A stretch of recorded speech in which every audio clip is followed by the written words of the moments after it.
নূরের ফেরেশতা করে আদমকে সেজদা, সবার চেয়ে প্রিয় সম্মান পেয়েলেন তিনি।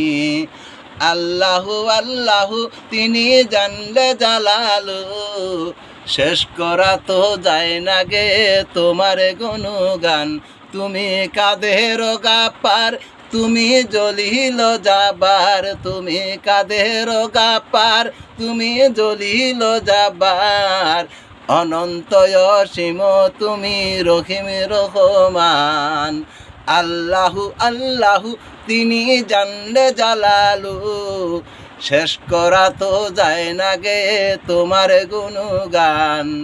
সে যে নূরের ফেরেশতা করে আদমকে সেজদা, সে যে নূরের ফেরেশতা করে আদমকে সেজদা, সবার চেয়ে প্রিয় সম্মান পেয়েলেন তিনি। আল্লাহু আল্লাহু তিনি জানলে জালালু, শেষ করা তো যায় না গে তোমার গুণগান।